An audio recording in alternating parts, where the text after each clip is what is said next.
વચનામૃત ગઢડા અંત્યનું બીજું. સર્વે અર્થ સિદ્ધ થયાનું. પ્રગટ ગુરુરૂપ હરિનું. તારીખ 11/6/1826 રવિવાર. સંક્ષિપ્ત સાર પહેલો. જગતમાં વૈરાગ્ય, શ્રીહરિમાં સ્નેહ અને સત્સંગ પ્રદાન કરવાના ઉપાયો. 1. પોતાનું અંગ ઓળખી ભજન કરવું. 2. અયોગ્ય સંકલ્પ થાય ત્યારે દાજ કરવી. 3. સર્વ સાધનના ફળરૂપ આ સત્સંગને ઓળખવો.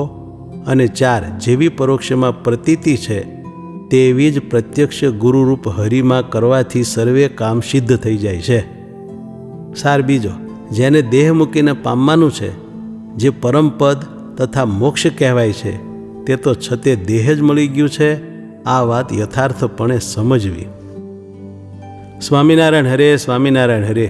સંવત 1882ના જ્યેષ્ઠ સુધી છઠને દિવસ સાંજને સમયે સ્વામી શ્રી સહજાનંદજી મહારાજ શ્રી ગઢડા મધ્યે દાદા ખાચાના દરબારમાં શ્રી વાસુદેવ નારાયણના મંદિરના ફળિયાને વિશે બાજોઠ ઉપર બિરાજમાન હતા અને મસ્તક ઉપર શ્યામ છેડાની ધોળી પાગ બાંધી હતી અને શ્વેત ચાદર ઓઢી હતી અને શ્વેત ખેસ પહેર્યો હતો અને પાઘને વિશે મોગરાના પુષ્પનો તોરો ખોશ્યો હતો અને પોતાના મુખારવિંદની આગળ મુનિ તથા દેશ દેશના હરિભક્તની સભા ભરાઈને બેઠી હતી.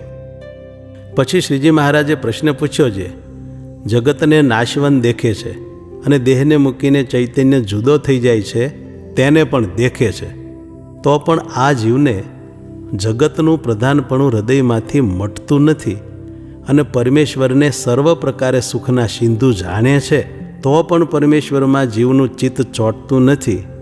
તેમ સત્સંગ પણ એના હૃદયમાં મુખ્ય થતો નથી અને ધન સ્ત્રીયાદિક જે સાંસારિક પદાર્થ તેમાંથી પ્રીતિ મટતી નથી. તેનું શું કારણ હશે? પછી મુક્તાનંદ સ્વામીએ કહ્યું છે, જીવના હૃદયમાં વૈરાગ નથી, તેને કરીને જગતનું પ્રધાનપણું મટતું નથી ને ભગવાનમાં પ્રીતિ થતી નથી. પછી શ્રીજી મહારાજ બોલ્યા છે, વૈરાગ્યની ન્યૂનતા છે એ તો વાત સાચી, પણ અમને તો એમ ભાસે છે જેને સત્સંગ થતાં થતાં જેવું અંગ બંધાય છે તેવું ને તેવું જ સદાય રહે છે, પણ તે વિના બીજું થતું નથી. અને સત્સંગે કરીને તે અંગની પુષ્ટિ તો થાય, પણ અંગ તો તેનું તે જ રહે છે. અને જ્યારે જેને જે અંગ બંધાય છે ત્યારે અંગ બંધાતા એનું ચિત્ત વિભ્રાંત જેવું થઈ જાય છે. જેમ કામી હોય તેનું ચિત્ત કામે કરીને વિભ્રાંત થાય, ને જેમ ક્રોધી હોય તેનું ચિત્ત ક્રોધે કરીને વિભ્રાંત થાય, ને જેમ લોભી હોય તેનું ચિત્ત લોભે કરીને વિભ્રાંત થાય, તેમ એનું ચિત્ત અંગ બંધાતા વિભ્રાંત થઈ જાય છે. પછી તે વિભ્રાંતમાં જેવું અંગ બંધાય તેવું અંગ રહે છે. માટે જે સમજુ હોય તેને પોતાનું જે અંગ હોય તેને ઓળખી રાખ્યું જોઈએ. તે જ્યારે કામ ક્રોધાદિકે કરીને પોતાને વિક્ષેપ થતો હોય ત્યારે પોતાના અંગનો વિચાર કરે તો તે કામાદિ ક્ષીણ પડી જાય. જેમ કોઈ ગૃહસ્થ હોય તેને પોતાની માતા, બોન અથવા દીકરી અતિશય સ્વરૂપાન હોય તેને જોઈને જો ભૂંડોઘાટ થઈ જાય તો પછી તેની કેવી દાજ થાય? તેવી દાજ જ્યારે સત્સંગ વિના બીજું પદાર્થ પ્રદાન થાય ત્યારે થઈ જોઈએ. અને જ્યારે એવી દાજ અયોગ્ય પદાર્થના સંકલ્પને દેખીને ન થાય તેના હૃદયમાં તો સત્સંગ પણ પ્રધાન ન રહે. અને સર્વે સાધનના ફળરૂપ તો આ સત્સંગ છે. તે શ્રીકૃષ્ણ ભગવાને ઉદ્ધવ પ્રત્યે એકાદશ સ્કંધમાં કહ્યું છે, જે અષ્ટાંગ યોગ તથા સાંખ્ય વિચાર તથા શાસ્ત્ર પઠન તથા તપ, ત્યાગ, યોગ, યજ્ઞ અને વ્રતાદિકે કરીને હું તેવો વશ થતો નથી જેવો સત્સંગે કરીને વશ થાઉં છું. માટે અમને તો એમ ભાસે છે જે પૂર્વજન્મનો સંસ્કાર હશે તે પણ સત્પુરુષને યોગ્ય કરીને થયો હશે. અને આજ પણ જેને સંસ્કાર થાય છે તે સત્પુરુષને યોગ્ય કરીને જ થાય છે. માટે એવા સત્પુરુષનો સંગ પ્રાપ્ત થયો છે, તો પણ જેને જેમ છે તેમ સમજાતું નથી તેને અતિશય મંદબુદ્ધિવાળો જાણવો. શા માટે?